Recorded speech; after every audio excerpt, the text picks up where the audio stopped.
the internet called Pinterest. And Pinterest is changing the world as we know it because creativity is abounding. Creativity is off the chain. So one thing, I'm not on Pinterest because I would never do anything else. If I was on Pinterest, I would be on there because I'm a very creative person. I'm a very hands-on person. So I have my correspondent, Lisa McGrew Siegfried, Lisa McGrew on Pinterest, and she is joining us right now. Lisa, are you there? I am. Hello. Okay, happy birthday! Thank you. You thought I forgot because I didn't say anything yesterday, but I knew I was going to give you the good old shout, girl. Thanks a lot. So tell the listeners, what do we have this week? You know, the topic is home. So I asked Lisa to just find some things that she thought were relevant on Pinterest to talk about. What'd you come up with there? Yeah, today I am thinking about people that are living in apartments, as I used to be in Denver at one point. And I didn't have a lot of money. I didn't have any money, actually. And I sure as heck didn't have anything to hang on my walls. And so today I was thinking about some really cool, either absolutely free or almost absolutely free cool things that you can do on your walls in apartments when often you can't paint, you can't, make any alterations, right. That type of thing. Mm-hmm. And there is so much information about this on Pinterest, and I have tons of it pinned onto some of my boards. But I went through and I was thinking about a couple of things that you can do with paper. And paper sounds really funky, but it's one of the coolest, most affordable, free things that you can do when you're living in an apartment. So I wanted to tell about a few of those ideas. Okay.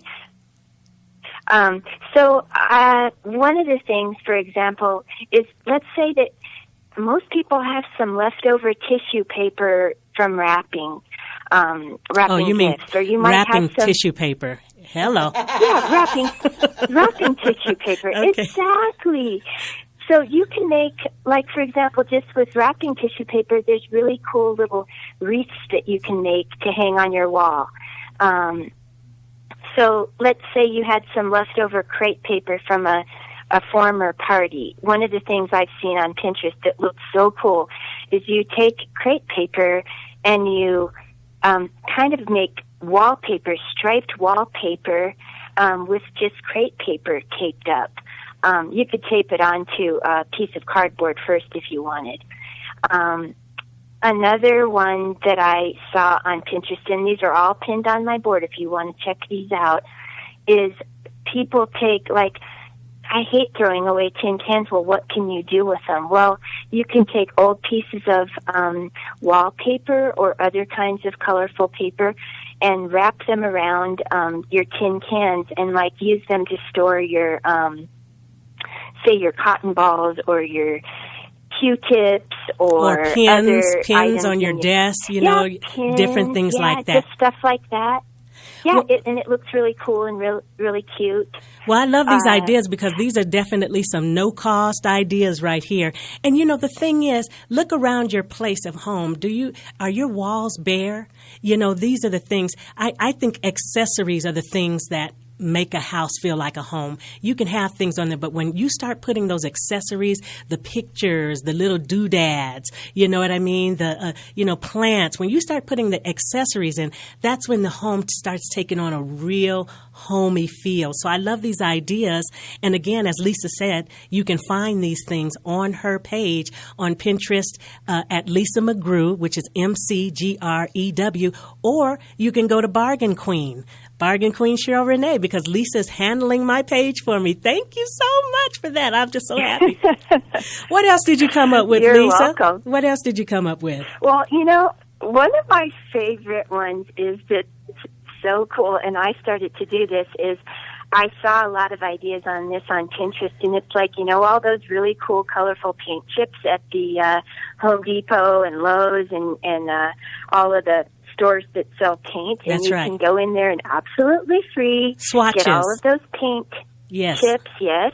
The swatches. The cool thing about it is you can take those paint chips and, for example, for wallpaper your stairwell, or you can make a wall installation on, in your living room, or you can make a headboard above your bed.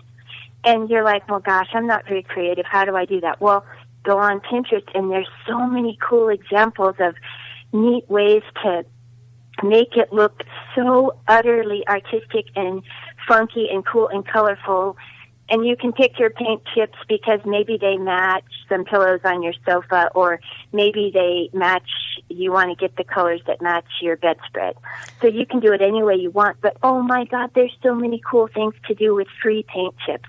So every time I go in there, I just start going through and snagging tons of them, and I've already used them. I decorated my mom's house it was St. Patrick's Day, and I made all these cool garlands out of paint chips that were made out of all these different shades of green, and I decorated her whole house that way, and it looked so cool. So what I'm getting from you is just use your imagination. Look at the things around you.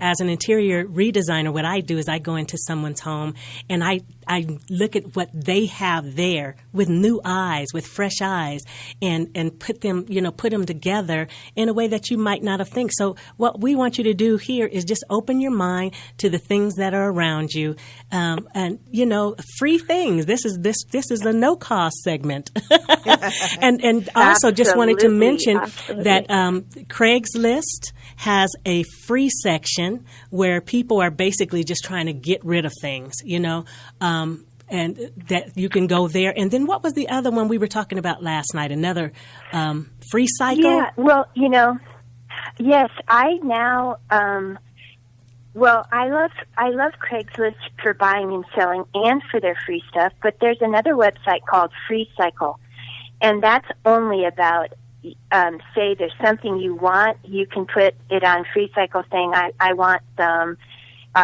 single bed sheets, or I want whatever it is that you want, or you can just put stuff on there, and everything on there is, instead of just getting rid of it, it's recycling, free cycling. So it's called freecycle.org, and I've used that quite a bit in the last year to give away my mom's plants that she had way too many of, and people just were like, oh yeah, we want this plant. And so people are grateful. People are so grateful for all of these things. And of course, and we mentioned Craigslist. I am a huge supporter of Craigslist. 60 million people a week, 60 million people a week use that service. And of course, though, you've got your creeps and you've got the people who are, always thinking about how to rip people off. So one thing, when you go on Craigslist, there are tons and tons of disclaimers. Watch out for this. Be careful of this. Use your common sense. If it's a big ticket item, meet them at the police station. I sold something and that was a big ticket item, and we met at the police station. They had an extension cord set up there for people to come in and do it. Be safe. Use common sense, but don't shirk this way to save money. People are moving, people are doing, getting rid of things. Somebody, I'll take your $1,000 dresser for $30. I certainly will. I don't have any problem with that. And I think that there are a lot of people that feel that same way. So, Lisa, once again, thank you for tuning in. Next week, we'll be talking about work. I know you're going to come back next week with some good ideas. And also, you can find Lisa on Pinterest under Lisa McGrew, or go to Bargain Queen Cheryl Renee, where her pins, you'll be amazed. There are millions of great ideas on Pinterest. And happy birthday to you, my friend. Oh, thank you. Okay, talk to you next week. Okay, talk to you next week. Have an excellent day. And now, back to Making a Way with Bargain Queen Cheryl Renee.